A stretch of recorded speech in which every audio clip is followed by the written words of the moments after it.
"Hey, open the door. What's wrong with you?" my husband shouted. His parents were probably saying the same thing on the other side, but I couldn't hear them. Honestly, I didn't need their approval. I just smiled and waved at the three of them, saying, "Good luck. Hope you find your way back without me. My name is Emma. I'm 30 years old and work in an office. I've been married to Chris for a year, and we don't have kids yet. Before I got married, I loved taking train trips on my days off." Some friends asked, "Don't you get lonely?" But I liked traveling alone. It was relaxing, and even though it could be lonely, it was fun.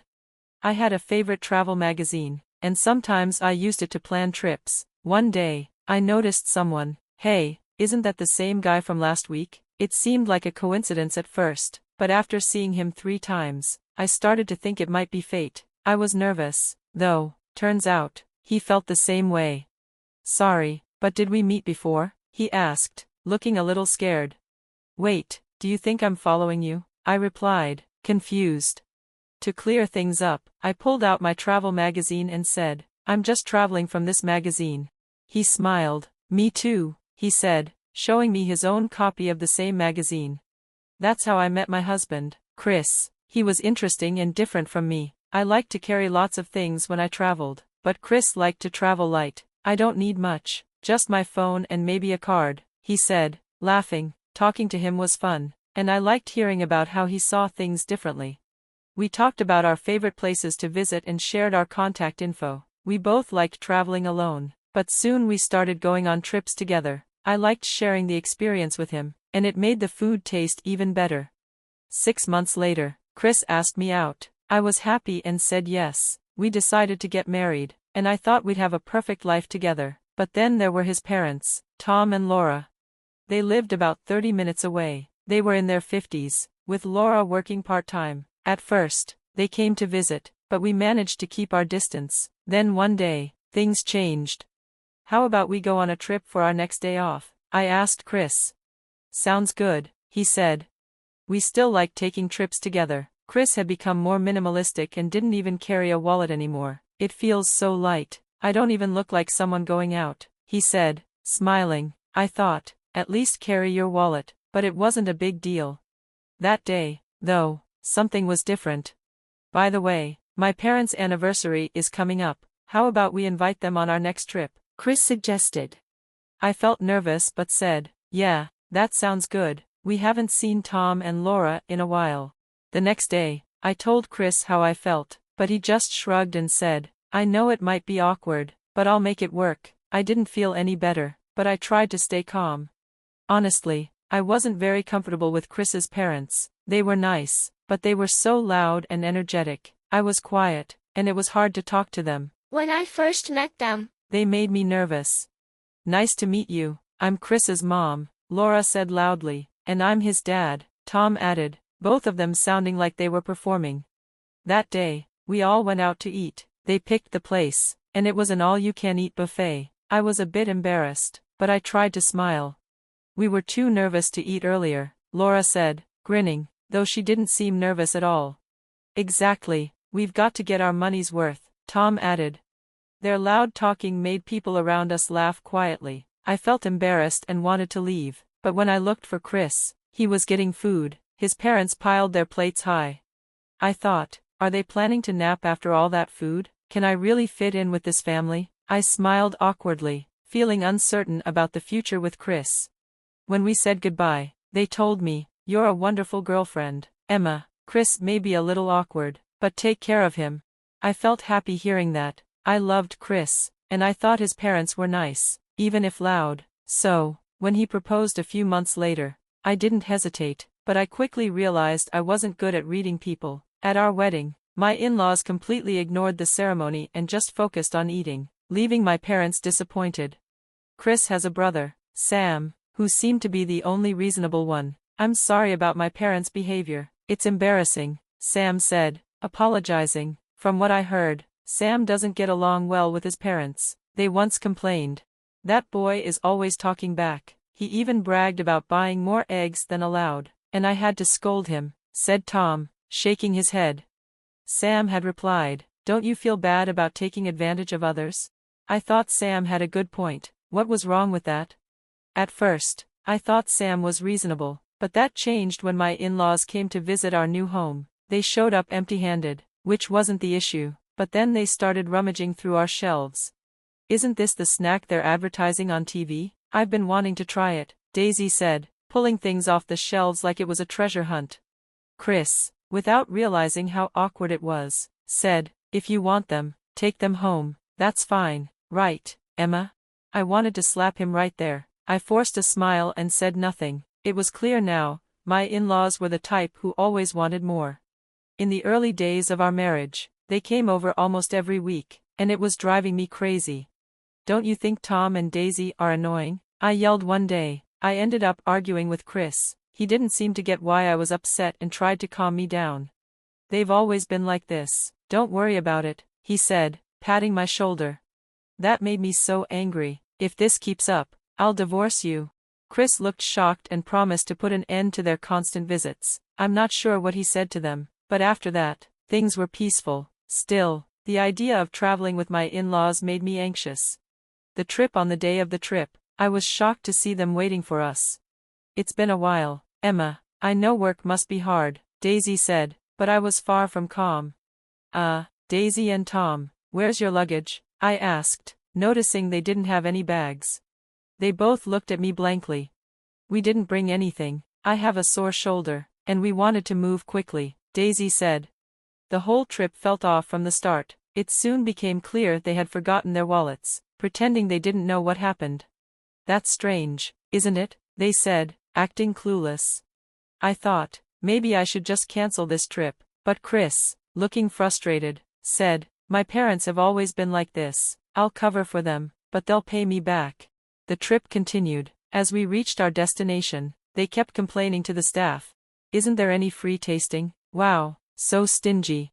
When I bought a drink and hadn't even had a sip yet, Daisy said, "Can I have a sip? I forgot my wallet again." I tried to smile but was beyond frustrated. Chris stepped in and said, "Stop it, it's embarrassing, I'll buy you one." Tom muttered under his breath, "What a stingy woman." I heard him and wanted to leave, but I stayed, feeling stubborn. Later, they tried the same trick again. This time, they actually brought their wallets, but as soon as we were about to pay, Daisy said, "Oh no, this is the old wallet I used. I rushed out this morning." I knew she was lying, but Chris believed her. On the third trip, they forgot their wallets again. By then, I was sure it was on purpose. "Daisy, did you forget your wallet on purpose? You never intended to pay, did you?" I asked, suspicious. Her face turned red, and Tom snapped, "How rude, apologize to Daisy." "No way," I said. "You two are just too greedy." Chris seemed caught in the middle, and tourists nearby started watching us. Embarrassed, Chris started crying. I felt disillusioned, but my in-laws were different. They rushed to comfort him. "I'm sorry, Chris, it's our fault. You're so kind to cry for us," Daisy said, trying to calm him down. I didn't know what to do with this whole situation. One thought kept running through my mind. This is impossible, maybe I should divorce him. Seeing Chris cry seemed to make Tom and Daisy stop arguing. They finally admitted. "We know we've taken advantage of you, Chris. It's his money. But we've still been selfish," they said. Their words didn't feel sincere, and I realized they'd been deliberately forgetting their wallets. Daisy even called it Chris's money, though we both work, and his salary isn't that much higher than mine. Our incomes aren't very different, but recently, every trip with my in-laws ended like this. "I want to buy this too. Maybe some gifts for the neighbors. That looks good. Hey, Chris, buy that for me." Because of their constant demands, Chris's credit card bills were sky high. For the past few months, we've been living mostly on my salary. When we first got married, I thought of our finances as family money, and I believed in spending within our budget. I didn't want to burden my partner. What really infuriated me was when Chris, who never carries cash, said at our travel destination, "What, only cash?" He pulled my wallet out of my bag. It only had a few dollars in coins. "No, I messed up. You know I don't carry cash," he said, without malice. It still makes me furious. I always paid for my own expenses, yet my in-laws probably thought I was living off Chris's money. We split our living expenses, so these accusations were unpleasant. I watched coldly as Chris cried and Tom tried to comfort him. After thinking for a moment, I said, I was wrong too. Sorry for being presumptuous. You guys go ahead on the train. I'll buy some drinks and follow. I smiled calmly, and Chris and the in-laws happily boarded the train. But a few minutes later, their smiles turned to panic when I didn't return. Chris must have sensed something was wrong, and he messaged me. Emma, are you coming? The train is about to leave. I saw the doors slowly closing, and from the platform, I could clearly see Chris's panicked face. He must have been shouting something, but I ignored his calls and sent a final message. I'm divorcing you. If your parents are so important, live happily with them. Goodbye. I ignored his calls. His face through the train door turned to anger. He shouted, Open this door. Are you crazy? I won't forgive you. The in-laws were probably yelling too, but I couldn't hear them. I smiled at them as the train left. I hurried home, packed my bags, and left. I stayed with a friend I'd been discussing the divorce with. Chris's messages kept coming until they suddenly stopped. His phone must have died. He often forgets to charge it, and that morning it was only at 20%. His portable charger, as always, was in my bag. I didn't care anymore. While planning my next steps with my friend, my phone rang. It was Edward, Chris's brother. Emma, I'm sorry, did something happen? Edward explained that Chris's phone had run out of battery, and in his panic, he dropped it, cracking the screen. Unable to reach me, the in-laws called Edward. He asked what happened, and I explained everything, without holding back. As I spoke, I could hear Edward's voice getting sharper. Why are you being so foolish? He snapped. Are you an idiot? I was stunned. Excuse me? Edward was angry, and his sharp tone made it clear.